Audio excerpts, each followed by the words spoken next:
नमस्कार। आज आपकी ज्योतिष की क्लास का 13वां दिन है, मतलब 13वां अध्याय। आज का अध्याय आपको समझ लीजिए कि अभी तक मैंने जितने भी सूत्र ज्योतिष के बताए हैं ये लगभग समापन पर है। ये समापन सूत्र मैं क्यों कह रहा हूँ, जैसे कि आप क्लास फर्स्ट से या केजी नर्सरी से एडमिशन लेते हैं स्कूल में और धीरे धीरे आप एक एक स्टेज पर पहुंचते हैं, उसी तरीके से ज्योतिष में भी आप एक एक स्टेज पर धीरे धीरे करके पहुंच रहे हैं। अभी आपने शुरुआत जहां से की थी और आज आप जहां पर पहुंचे हैं, अब ये वो सूत्र हैं जो आने वाले टाइम पर अब आप इन्हीं के सपोर्ट से आपको सारा कुछ करना है। ये 13 अध्याय के सपोर्ट से ही कुंडली की विवेचना आगे आप करते चलेंगे। फिर मेरी भाषा को समझने में भी आपको दिक्कत नहीं होगी। जब मैं आपको समझाऊंगा कि इस ग्रह की दृष्टि इस पे पड़ रही है और शनि अपनी चतुर्दृष्टि, शनि ये इस दृष्टि से देख रहा है, मंगल चतुर्दृष्टि से देख रहा है, तो आपको फिर कठिन नहीं लगेगा क्योंकि आप पढ़ चुके हैं, समझ चुके हैं। फिर जब डिग्रियों की आज बात मैं करने जा रहा हूँ इस अध्याय में, सबसे पहले मैं बता दूँ आज 13वां अध्याय आपका जो है ये ग्रहों के बलाबल पर आधारित है। बलाबल मतलब आपकी कुंडली में बैठे हुए जो ग्रह हैं वो कितने बली हैं, कितने बलवान हैं, उनमें ताकत कितनी है, इस पर आधारित ये अध्याय है। और बल कैसे पता चलता है, कैसे ताकत का आइडिया कैसे लगेगा कि ग्रह ताकतवर हैं कि नहीं, वो डिग्री से पता चलता है। अब डिग्री के लिए देखिए आपको क्या है कि आपको मैंने बोला ही, आप अपनी कुंडली पे आपने सॉफ्टवेयर लोड कर रखा होगा। अगर ना लोड किया हो तो तुरंत लोड कर लीजिए। जैसे डेट ऑफ बर्थ, टाइम और प्लेस डालते हैं, अभी मैं आपको दिखा रहा हूँ। कोई भी कुंडली आपने सेव करी और डेट ऑफ बर्थ, टाइम और प्लेस डाला तो आपके सामने एक लग्न कुंडली आ जाती है। जैसे कि मैं किसी की भी कुंडली यहाँ पे दिखा देता हूँ आपको।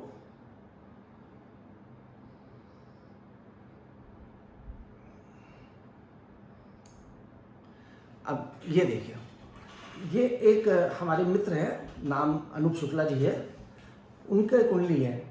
तो उनकी कुंडली का चक्र यहाँ पर ये आ गया, ठीक। तो जैसे यहाँ पर मैं अभी तक चक्र बना के आपको समझाता आया हूँ, इसी तरह आपके मोबाइल पे इसी तरह का एक चक्र आ जाएगा। इसके नीचे आप देख रहे होंगे, ये जो नीचे लिखा हुआ है, ये इस जन्मांक के नीचे कि हर डिग्री लिखी हुई है। आप देखिए, ध्यान से देखिएगा, इसमें डिग्री लिखी हुई है कि जो भी ग्रह हैं वो कितने डिग्री के हैं। कोई 4 डिग्री का है, कोई 15 डिग्री का है, कोई 13 डिग्री का है, कोई 29 डिग्री का है, कोई 19 डिग्री का है, कोई 20 डिग्री का है, और कोई अलग अलग डिग्रियां लिखी हुई हैं। आपको बिल्कुल भी परेशानी नहीं होगी जब भी आप किसी कुंडली को खोलेंगे, क्योंकि आप सबसे पहला प्रश्न मैं यही समझ रहा था कि आपके दिमाग में आ रहा होगा कि आप ग्रह का बलाबल सिखा रहे हैं, ग्रह की डिग्री बता रहे हैं, पर हम देखेंगे कैसे डिग्री। आसान सा तरीका है, आपने कुंडली खोली, खोलने के बाद आपका जन्मांक आया और जिस जगह जन्मांक खुला उसी के जस्ट नीचे इस तरह से लिखा हुआ दिखाई पड़ जाएगा, डिग्री लिखी हुई दिखाई पड़ जाएगी, जैसे इस कुंडली में दिखाई पड़ रही थी, ठीक है। अब उस डिग्री को देखने के बाद ये हर कुंडली में अलग अलग होंगी। ये नहीं कि एक कुंडली में जो डिग्रियां हैं वही दूसरे कुंडली की भी डिग्री होगी, वही तीसरे की, ऐसा कुछ नहीं है। जितनी कुंडलियां आप होगी, जितनी भी कुंडलियां आपके सामने आएंगी, उनकी सबकी डिग्रियां अलग अलग होंगी।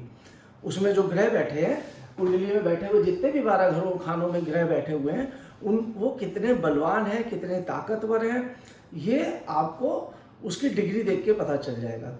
तो आज मैं आपको जो सिखाने जा रहा हूँ कि ताकत कैसे देखी जाती है, कि कौन सा ग्रह बलवान है, कौन सा ग्रह बलवान नहीं है। तो आइए सबसे पहले बताते हैं। हमने यहाँ पर एक चार्ट बनाया है जिसमें पहले नंबर पे लिखा है डिग्री, दूसरी पे लिखा अवस्था, तीसरे पे लिखा है प्रतिशत। अगर कुंडली में मान लीजिए कोई भी ग्रह 0 डिग्री से 6 डिग्री का है, बिटवीन 0 to 6 कोई भी ग्रह बैठा है तो इट मीन्स वो बाल अवस्था का ग्रह है, बच्चा है, अभी बालक ग्रह है। अब मानी बात है, जब कुंडली में बैठा हुआ कोई भी ग्रह बाल अवस्था में बैठा हुआ है तो बालक में ताकत युवा अवस्था के व्यक्ति से, किशोर अवस्था के व्यक्ति से कम तो होगी ही होगी, पर बालक में भी ताकत होती है, थोड़ी बहुत तो ताकत होती है, मगर फिर भी कम होती है। तो इसलिए बाल अवस्था के ग्रह को 25 डिग्री दिया गया है, मतलब वो 25 डिग्री तक फायदा देगा। अगर उसकी डिग्री कम है, 0 से 6 डिग्री का ग्रह है, बाल अवस्था का ग्रह है, तो वो 25 डिग्री तक ही आपको फायदा देगा।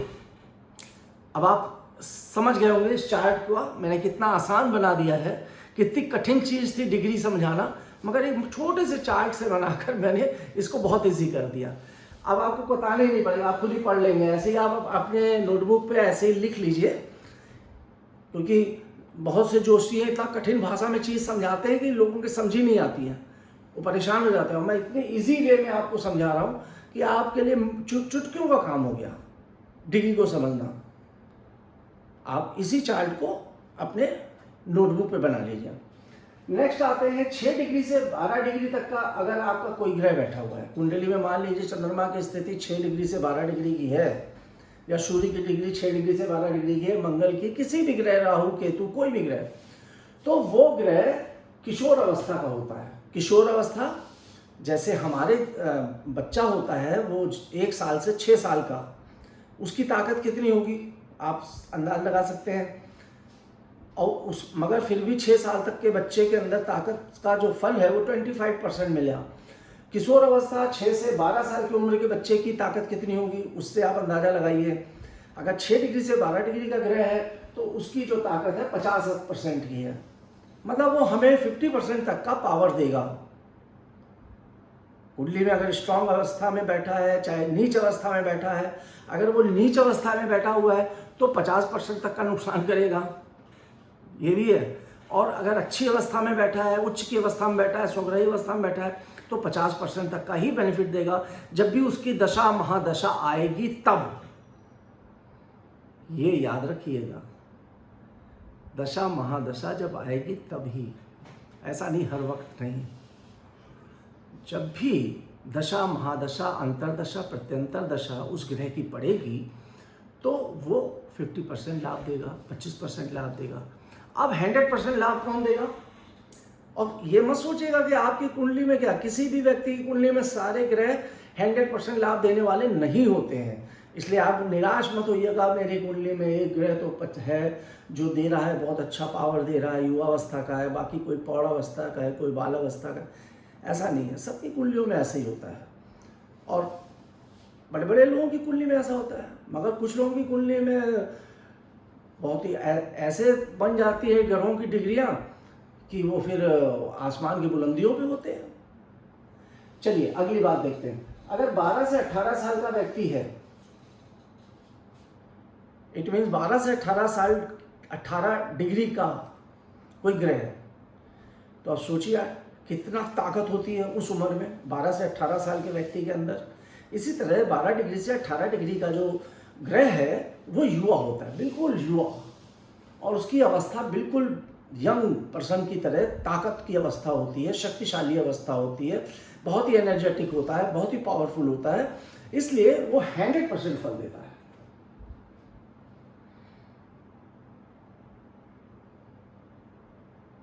बात समझ में आ रही होगी आप लोगों को, और आप लिख भी रहे होंगे, मुझे विश्वास है, नोट कर रहे होंगे, याद भी कर रहे होंगे। नेक्स्ट आते हैं 18 से 24 साल, 24 की। आपको ये भी बता दूं, जो डिग्रियां हैं वो 0 से 30 डिग्री तक का ही होती हैं, 0 डिग्री से 30 डिग्री तक की। अब आते हैं 18 से 24 तक डिग्री का अगर कोई ग्रह है तो वो वृद्ध अवस्था का हुआ। वृद्ध अवस्था का मतलब ऐसा नहीं कि वृद्ध अवस्था का है तो वो फल नहीं देगा, यहाँ मैंने वृद्ध अवस्था के आगे कुछ नहीं लिखा, मगर वो वृद्ध अवस्था का जो 18 से 24 डिग्री का जो भी ग्रह बैठता है वो फल देता है, परंतु अन्य ग्रह के सपोर्ट से देता है। अब अन्य ग्रह का सपोर्ट कैसे होगा?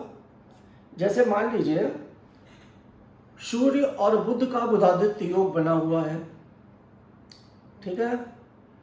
सूर्य की डिग्री जो है वो 12 से 18 डिग्री युवावस्था में सूर्य है, या फिर 6 डिग्री से 12 डिग्री का सूर्य है, परंतु बुध जो है वो 24 से 30 डिग्री का है, या फिर 18 से 24 डिग्री का वृद्ध अवस्था का है।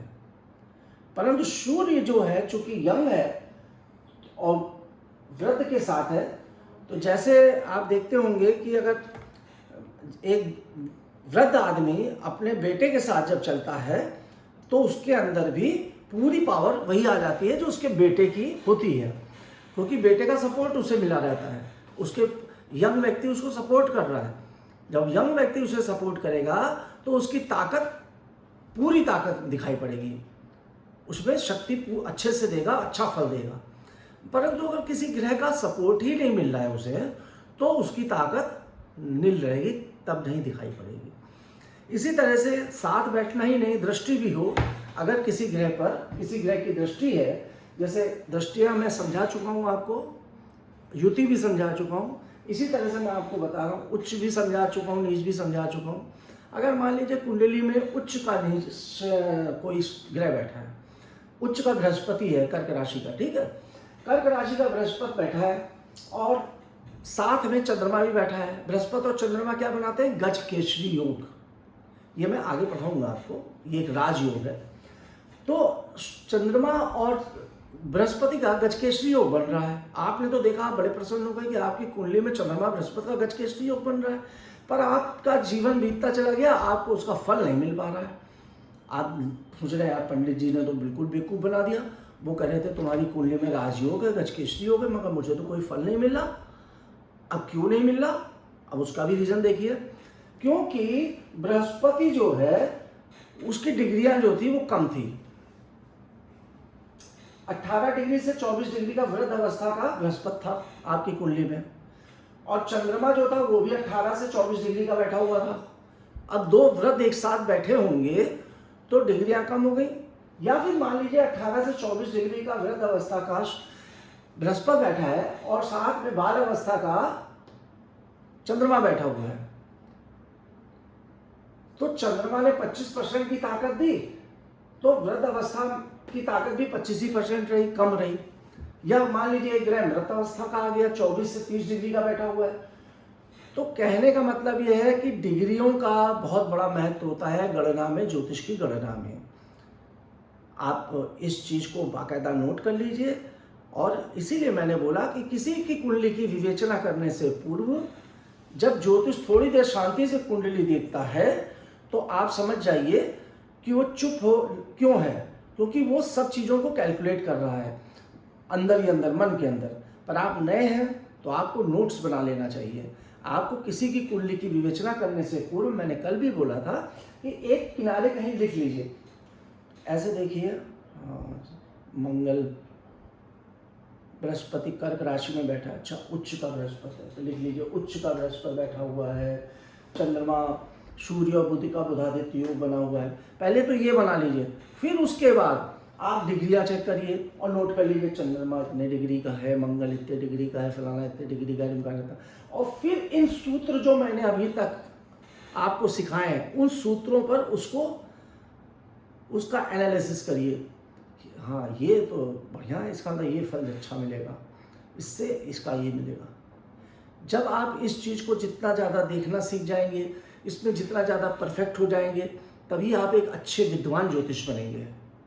समझ रहे हैं आप? तो अभी मैं आपको बता रहा था कि 18 से 24 डिग्री का जो होता है वो वृद्ध अवस्था का होता है और अन्य ग्रह के सपोर्ट से ही वो काम करता है। इसी प्रकार 24 से 30 डिग्री का जो ग्रह होता है उसको मृत्य अवस्था बोलते हैं, वो बेहतर लाभ नहीं देता। अब मान लीजिए 24 की जगह 25 डिग्री या 26 डिग्री है तो थोड़ा बहुत रहेगा, मगर अगर 29-30 पर पहुंच गया। अब ये अंश डिग्री बनते कैसे हैं ये भी आपको मैं अभी बता देता हूं इसी के साथ।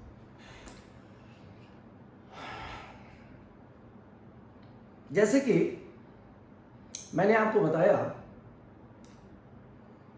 कि ग्रह समय के अनुसार परिवर्तित होते रहते हैं, ठीक, ग्रहों का परिवर्तन होता रहता है।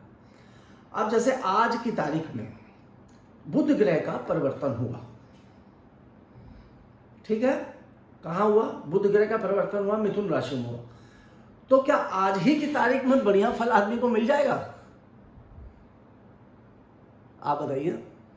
आज पैदा हुआ बच्चा बाल अवस्था का है, 0 डिग्री पर उसका जन्म हुआ दोपहर में 8:28 पर बुध का ग्रह जो है वृष राशि से मिथुन राशि में पहुंचा। बात ध्यान से सुनिएगा, यही गूढ़ मंत्र है सारे चीजों का, ज्योतिष का, एस्ट्रोलॉजी का। अब वो आज पहुंचा, आज की तारीख में पहुंचा, तो अभी वो धीरे धीरे धीरे धीरे बड़ा होगा ना, एकदम से तो बड़ा नहीं होगा ना। तो आप कहिए कि आज 26 तारीख को पंडित जी 26 को बुध पहुंचा था और 26 तारीख को आपने कहा था मेरा बहुत समय बदल रहा है, मगर अभी आज 27 तारीख के बदला ही नहीं समय, तो क्या पॉसिबल है? अभी तो बच्चा 0 डिग्री का था, अब वो धीरे धीरे उसकी डिग्री बढ़ेगी, अब वो अवस्थाओं की तरफ बढ़ेगा। वो अब हर, ये भी बहुत इंपॉर्टेंट इशू है, एक सेकंड,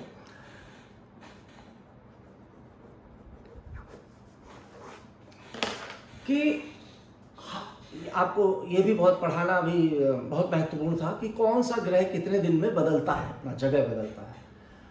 अब जैसे मान लीजिए सूर्य जो है वो 1 माह में अपना स्थान परिवर्तित करता है, ठीक। तो अब 30 दिन में सूर्य का परिवर्तन हुआ, तो अब 14 तारीख को सूर्य की संक्रांति होती है। मतलब संक्रांति का मतलब सूर्य 14 तारीख को स्थान बदलता है। उदाहरण के रूप में सूर्य बता रहा हूँ, और ये कौन सा ग्रह कितने दिन में अपना स्थान परिवर्तित करता है ये मैं आगे पढ़ाऊँगा, ये मैंने नोट कर लिया। तो ये अगर मान लीजिए सूर्य 14 तारीख को परिवर्तित हुआ, तो 14 तारीख को उसकी अवस्था क्या होगी? बाल अवस्था होगी। 15, 16, 17, 18 को धीरे धीरे अवस्थाएं किशोर अवस्था में चला जाएगा, क्योंकि 30 दिन का ही समय है। 30 दिन में उसको ये सारी अवस्थाओं को पार कर लेना है।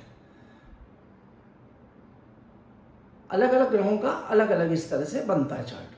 अब वो थोड़े 2-4 दिन 5 दिन बाद ग्रह अपना फल देना शुरू करेगा, उसमें ताकत आएगी 25%, 50%, बीच में 100% की ताकत आ जाती है। फिर जब बदलने की स्थिति फिर होती है, अगली बार फिर चेंज होने लगता है, तो वो फिर डाउन होना शुरू हो जाता है, युवा अवस्था से वृद्धावस्था में चला जाता है, और जब बिल्कुल लास्ट स्थिति आ जाती है तो वो मृत अवस्था में चला जाता है। मतलब वो अब परिवर्तन, जैसे कल उसका परिवर्तन है तो आज वो उस जगह का फल नहीं देगा। जैसे वृष राशि में बैठा हुआ है बुध मान लीजिए, और उसको कल की तारीख में मिथुन राशि में जाना है, तो आज की तारीख में वो वृष राशि का जो फल है मतलब वो नील हो जाएगा, उसका लगभग उसकी ताकत खत्म हो चुकी होगी। फिर जब वो मिथुन में पहुंचेगा तो फिर नई ताकत के साथ, नए उत्साह के साथ पहुंचेगा। तो इस गणित को अगर आप समझ लेंगे मित्रों, तो आपको कहीं भी ज्योतिष में परेशानी नहीं होगी। ये एक बहुत ही बड़ा सूत्र है, बहुत महत्वपूर्ण सूत्र है, जो मैंने आज आपको इस अध्याय में पढ़ाया है। ठीक है, आपको मेरे ख्याल से मेरी बात समझ में आ गई होगी। बाकी चर्चाएं होती रहेंगी, आगे भी मैं आपको इन सब बारों में बातें बताता रहूँगा। धन्यवाद।